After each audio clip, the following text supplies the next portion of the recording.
Hello and welcome to my studio. Today I'm going to show you how to make an oil painting with a palette knife of Balandra Bay. Balandra Bay is a beautiful bay off the Baja Peninsula of Mexico, and we visited this place last fall, and it's absolutely worth visiting. The colors of the water are world famous and we could see why, and it's just a gorgeous place. It's also unusual because the mountains that you can see in the distant coastline are very, very red. And they're not the typical red that you think of with landscapes, which is sort of a warm orangey red. They're very crimson.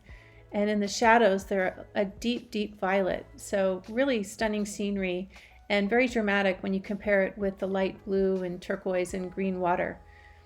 I wanted to make some changes to this photo, so I extended the beach at the foot of the islands or coastline in the distance.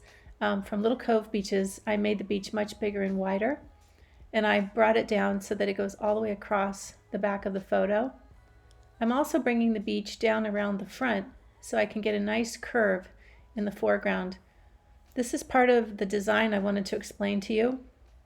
When you do a vertical painting, this is a 12-inch by 10-inch panel, and you have a very long foreground like we do in this painting. It's really nice to get some angles and curves. If you can work in an S-curve, it's really helpful. I'm going to paint the sky with ultramarine blue and titanium white. Not quite 50-50. I think the white mixture is more like 70% white and 30% blue. Now I'll zoom in on the sky for you. Next, I'm going to paint the mountain. I'm going to use Madder Lake Deep, ultramarine blue, and some titanium white. To that, I've also added some raw sienna to warm it up just slightly. When I paint the shadow colors of the mountain, I'll be using ultramarine blue and Madder Lake by themselves.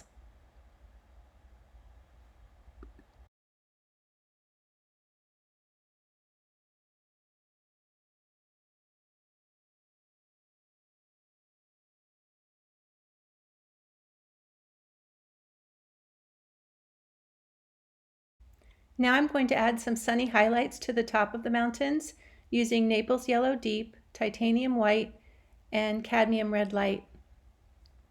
On the mountain on the left, I made the highlights a little bit cooler by adding more titanium white and a little bit of the blue mixture that I had mixed up for the sky.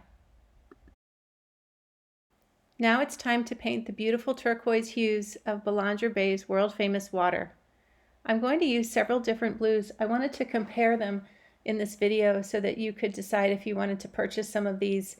I'm using a primary cyan, turquoise, and permanent green deep, as well as ultramarine blue.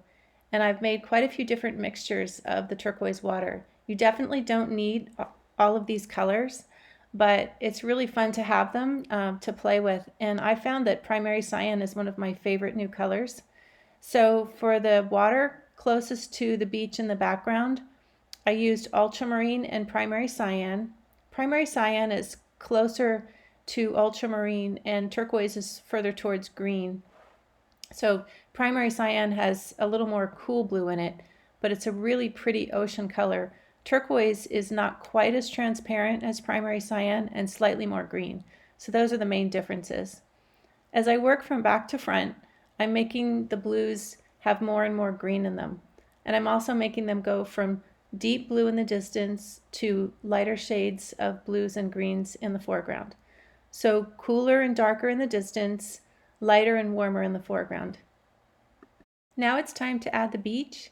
So I'm starting with the beach at the back, and I'm being very careful with my knife to not bring too much of the mountain color down into the sand, but I definitely want to create a soft edge. So I'm making my knife strokes go back and forth against the edge of the mountain. For the sand color, I'm using different combinations of titanium white plus either Naples Yellow Deep or raw sienna. So it's just a nice golden sand color. Later I'm going to be adding some texture and other hues to the sand, but for now I just want a straight golden color that's really clear and bright.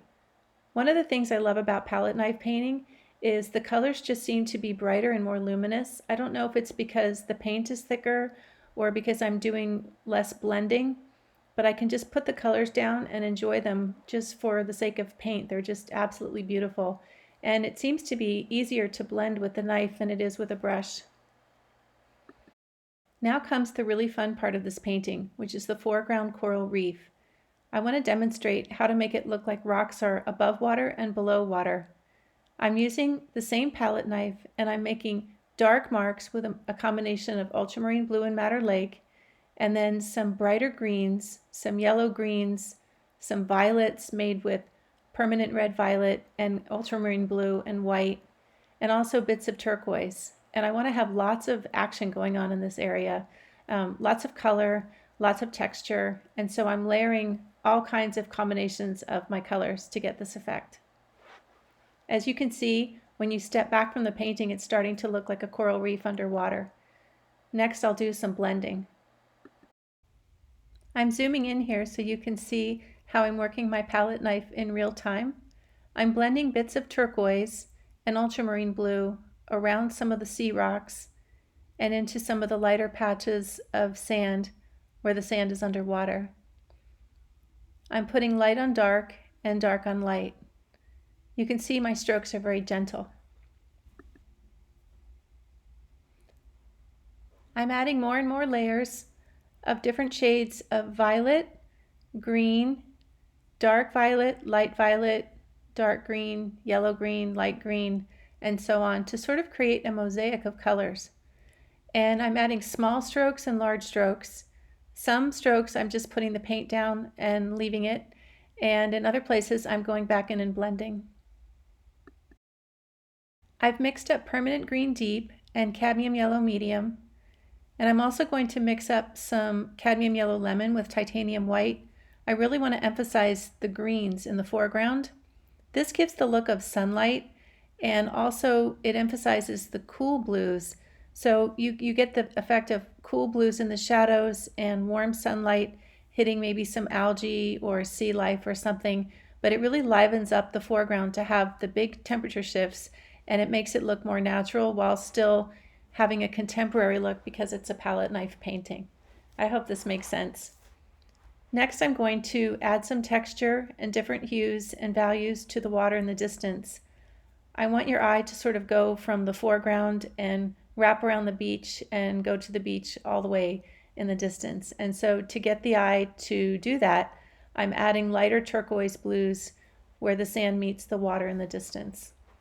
And I'm not trying to wipe out my deep ocean colors because I want those too. I want to have dramatic color shapes. Now I'm adding some texture to the sand, and I'm using different combinations of caput mortem violet, raw sienna, titanium white, and then bits of ultramarine blue and madder lake. I'm going to push the colors and values in my foreground a little bit more. I still want to add some more drama, color, and texture. So I'm using cadmium lemon and titanium white, or titanium white and Naples yellow deep. I'm also adding some bits of bright blue and bright green and turquoise. This is just to create the effect of movement, or the look of movement, and water swirling around the rocks, maybe some fish swimming, I don't know, but the texture just seems to do a lot for the painting. I'm also adding some violet into the water beyond the reef, just to show some of the sky reflecting on the water. I hope you've enjoyed this video, and I'd love to see your palette knife paintings when you do them. Thanks for being a Patreon subscriber.